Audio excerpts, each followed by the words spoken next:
Greetings. My name is Dennis Lambrese, and I'm a professor of practice in political science at Newberry College.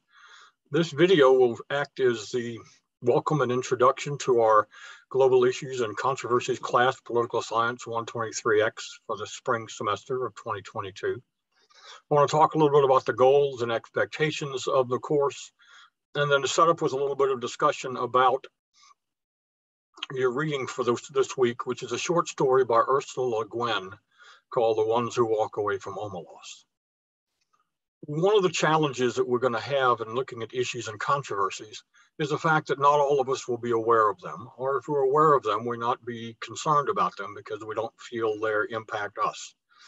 And the goals of this class are basically twofold. One, I want you to understand the nature of these issues and controversies that are facing our world today, both domestically and globally. And I want you to become aware of the fact that you will be impacted either directly or indirectly by all of these issues and controversies, whether you think you're involved or not. And as we talk about issues such as the war in Ukraine, as global warming, we talk about changes to election voting, talk about some of the challenges of political involvement in the education process.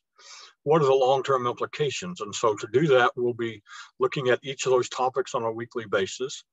Minimum resources will be posted at the beginning of each week, and they will serve again as your starting point, and take advantage of your research skills on the internet to find other reputable fact-based articles to use as part of your research and in preparing your weekly papers.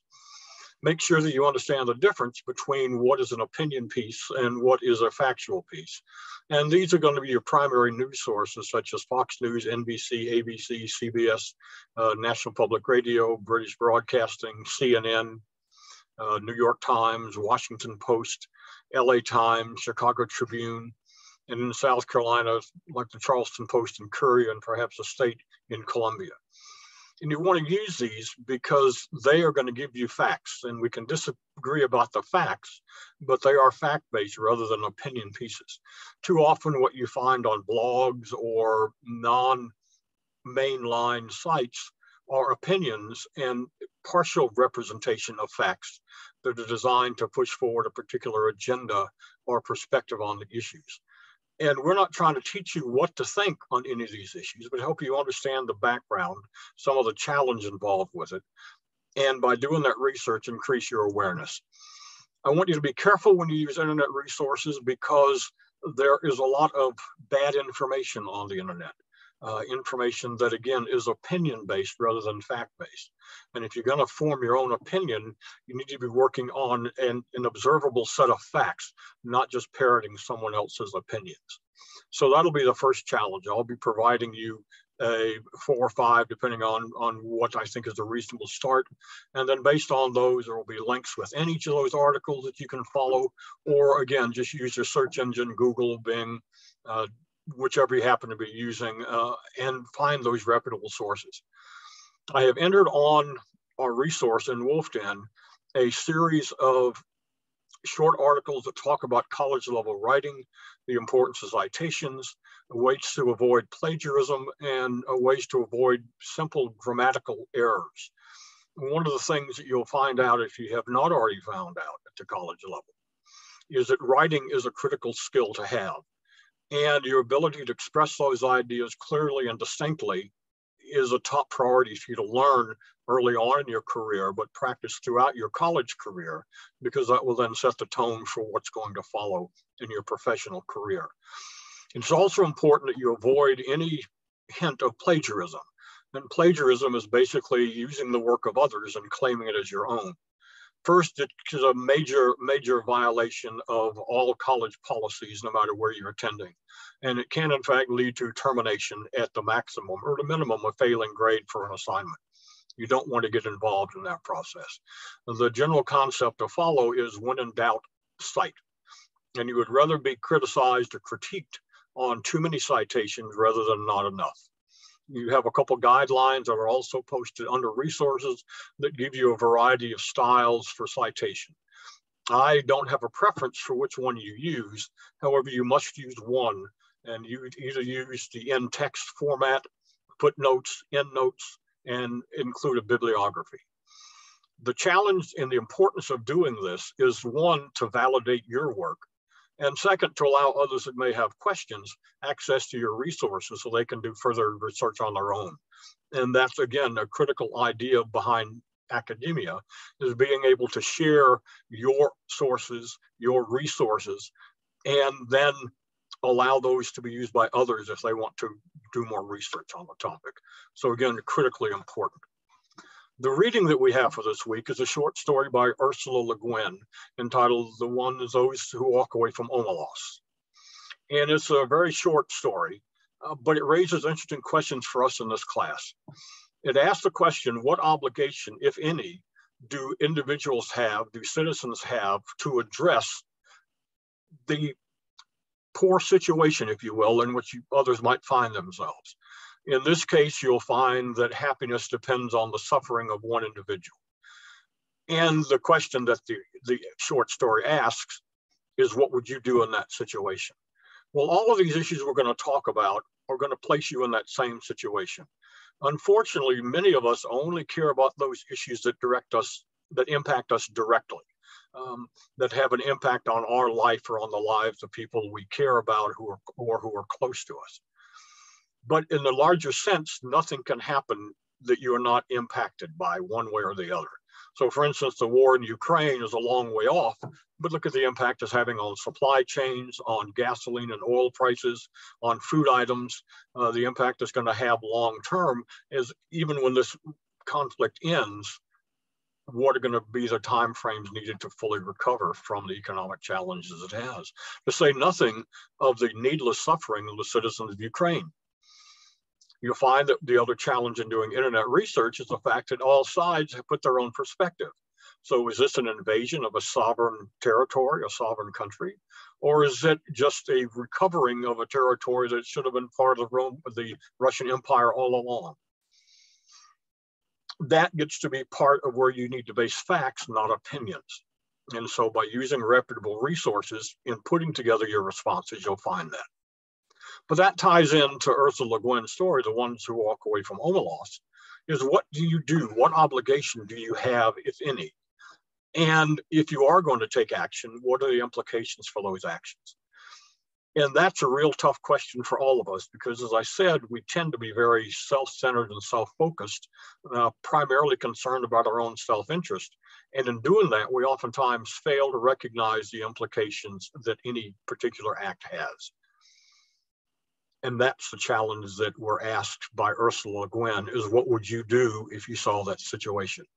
Lest you think this is simply a short story, look around you at the world in which we live. Look at the impact on those, quote, essential workers during COVID-19, those who could not work from home, who had to be around people who had some variety of respect for the requirement to wear masks. What about teachers who are forced to teach in schools where the parents don't want their children wearing masks? Should that teacher have to put herself at risk or himself at risk because others refuse to see the same dangers or interpret it differently? And here it's not a matter of right or wrong, but to what extent must I give up my freedoms to protect yours? Whose rights are more important? The rights of a parent sending their child to class, or of a faculty member or teacher being able to work in a safe environment where they don't have to risk getting ill, or worse than that, taking that illness home to other people within their family who may have medical challenges.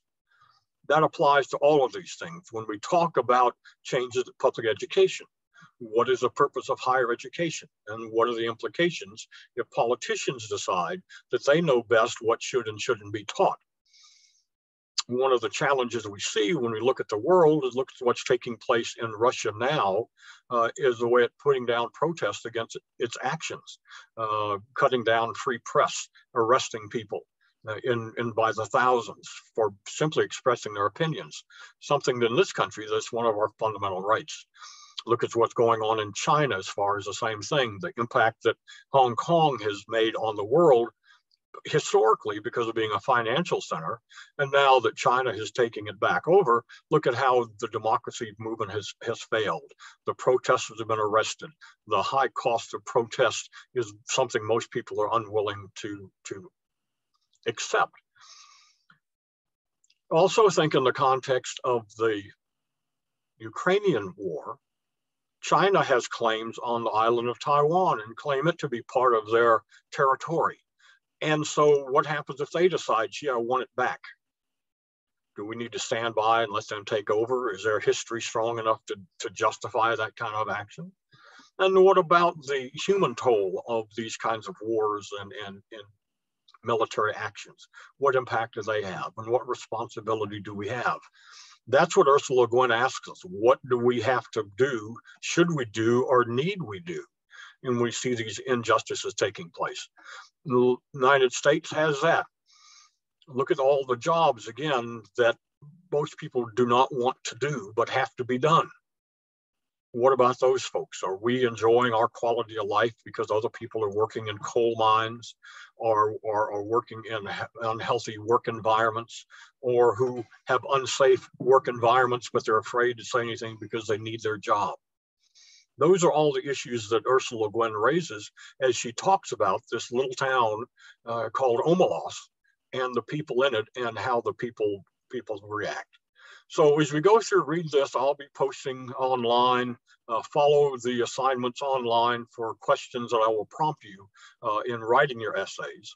And make sure you use the discussion boards, because one of the challenges that you're going to face, and you probably face in all of your classes, is the importance of exchanging ideas, exchanging opinions and perspectives.